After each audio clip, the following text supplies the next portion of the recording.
Good morning, students. This is our part third for the revision of the chapter The Rise of Nationalism in Europe. Earlier, we have discussed about the various steps according to the events in the rise of nationalism in Europe. Now, we are talking about the year 1848, which is known as the Revolution of the Liberals. So, that what is all about the revolution of liberals, that when the European power was shaken with the feeling of nationalism among the all the middle class people. At the same time, during the 1848, the revolution took place with the help of all the middle class revolutionary and all the liberals. And what had happened, what is their demand, that in 1848 in France they had brought about the abdication of the monarchy system, and they want the republic government, and the universal male suffrage had been proclaimed. Now, what had happened that in the other parts of the Europe where independent nation state still not exist, such as Germany, Italy, Poland, and Austro-Hungarian Empire, men and women of the liberal middle class combined their demand for constitutionalism with national unification.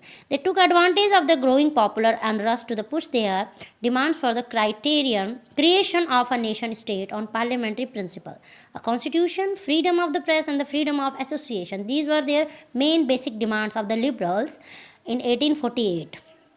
Now, in the German region, a large number of political associations whose members were middle class professionals, businessmen, and the prosperous artisans, they came together in the city of Frankfurt and decided to vote for an all German National Assembly. On 18 May 1848, 838 elected representatives marched in a festive procession to take their places in the Frankfurt Parliament, convened in the Church of St. Paul. They drafted a constitution for a German nation to be headed by a monarchy subject to a parliament.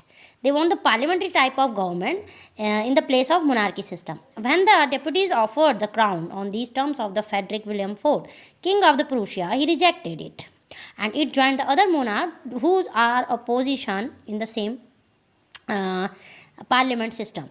While the opposition of aristocracy and military became stronger, the social basis of parliament eroded. The parliament was dominated by the middle class who resisted the demands of workers and artisans and consequently lost their support. In the end, troops were called in the assembly and it was forced to disband. So you can see that how the demands of the liberals community was just eroded, stopped by the power of the monarchs and the kings of the European state. Now, the making of the Germany and Italy. Now we will discuss about that. In the case of Germany, can a country army can be architect of a nation. So that after 1848, nationalism in Europe moved from its association with democracy and revolution. Nationalist sentiments were often mobilized by conservatives or promoting state power and achieving political domination over Europe. This can be observed in the process of by which Germany and Italy came to be unified as a nation state. As you have seen, nationalist feelings were widespread among the middle class German, who in 1848 tried to unite the different regions of the German Confederation into a nation state and governed by an elected parliament. This liberal initiative to nation building was, however, represented by the combined forces of monarchy and the military, supported the large landlords called Junkers of Prussia. From then on, Prussia took on the leadership of the movement for the national unification. Its chief minister, Otto von Bismarck, was the architect of this process, carried out with the help of Prussian army and bureaucracy. There was over 7 years with Austria, Denmark, and France, ended in Prussian victory and completed the process of unification. In January 1871, the Prussian King William I was proclaimed German Emperor in a ceremony held Versailles. So, in this way, the you can say the Emperor of Germany was proclaimed in Versailles. On the bitterly cold morning of 18 January 1871, an assembly comprising the princes of the German state, representative of the army, important Prussian minister, including the chief minister Otto von Bismarck, gathered in the upheated hall of mirrors of the Palace of Versailles to proclaim the new German Empire headed by Kaiser William I of Prussia. In this way, the making of Germany. Now the Italy, how the Italy unified. Late Like Germany, Italy too had a long history of political fragmentation. Italians were scattered over the several dynastic states as well as a multinational Habsburg Empire. During the middle of the 19th century, Italy was divided into seven states, of which one, Sardinia, Piedmont, was ruled by the Italian princely house. The north was under Austrian Habsburg, the center was ruled by the Pope, and the southern region was under the domination of the Bourbon kings of Spain. Even the Italian language had not acquired one common from and still had many regional and local variation. During 1830, the Giuseppe Mazzini had sought to put together a coherent program for a unitary Italian republic. He had also formed society called Young Italy for the dissemination of his goal. The failure of revolutionary uprising both in 1831 and 1848 meant that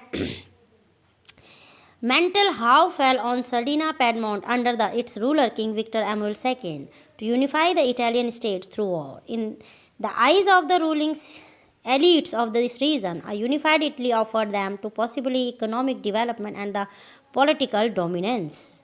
Now, in the case of Italy, the chief minister Cavour, who led the movement to unify regions of Italy, was neither a revolutionary nor a democrat. Like many other wealthy educated members of the Italian elite, he spoke French much better than he did Italian. Through a tactful diplomatic alliance with France engineered by Cavour, Sardinia, Piedmont, succeed in defeating the Austrian force in 1859. Apart from regular troops, a huge number of armed volunteers under the leadership of Giuseppe Garibaldi joined the fray. In 1860, they marched into the South Italy and the kingdom of the two Sicilies and succeeded in winning the support of the local peasant in order to drive out Spanish ruler. In 1861, Victor Emmanuel II was proclaimed King United Italy. However, much of the Italian population, among whom rates of illiteracy were very high, remained blissfully unaware of liberal nationalist ideology. The peasant masses who had supported Garibaldi in southern Italy and never heard of Lithilia and believed that La Tilba was Victor Emmanuel's wife. Now, we will talk about visualizing the nation, that what is how the European state visualize that how a democratic nation, how the different parts of the Europe should be come under as an independent democratic nation, how they visualize it through the various paintings and the symbols. While it is easy enough to represent a ruler through a portrait or a statue, how does one go about giving a face to a nation? Artists in 18th century and 19th century found a way by personifying a nation. In other words, they represented a country as it if a person. Nations were then portrayed as female figure. The female from that was chosen to personify a nation did not stand for any particular woman in real life. Rather, it sought to give he abstract the idea of the nation a concrete form. That is, the female figure became an allegory of the nation. Now, you will recall that during French Revolution, artists used the female allegory to portray ideas such as liberty, justice, and the republic. These ideas were represented through a specific object or symbol. As you would remember, the attributes of liberty at the cap with the red cap or the broken chain, while justice is generally a blindfold woman carrying a pair of waving scales.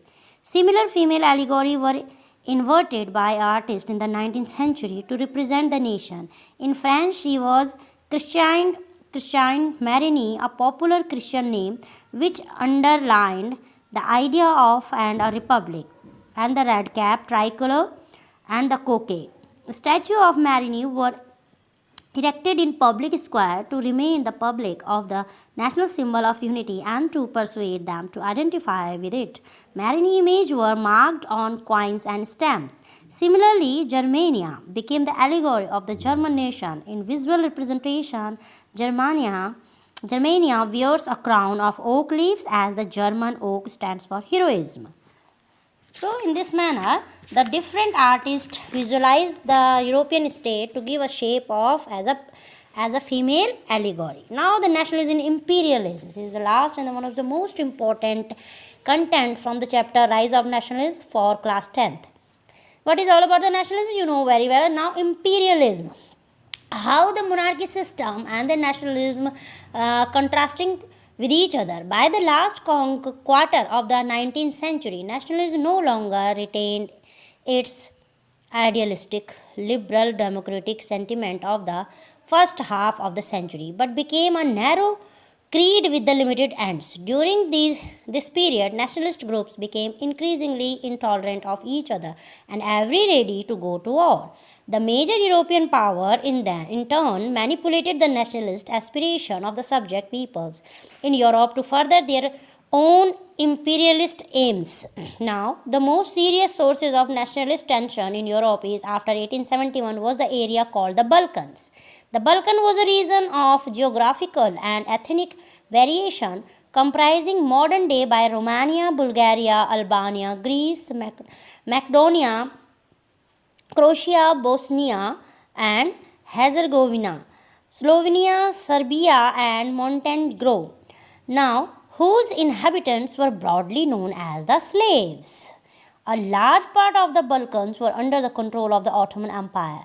The spread of the ideas of romantic nationalism in the Balkans, together with the disintegration of the Ottoman Empire, made this region very explosive. All through the 19th century, the Ottoman Empire had sought to strengthen itself through modernizing and internal reforms, but with very little success. One by one, its European subject nationalities broke away from its control and declared independence. The Balkan people based their claims for independence or political rights on the nationality and used history to prove that they had once been independent but had subsequently been subjugated by foreign powers. Hence, the rebellious nationalities in the Balkans thought of their struggle as attempt to win back their long lost independence. As the different Slavic nationalities struggled to define their identity and independence, the Balkan area became an area of intense conflict.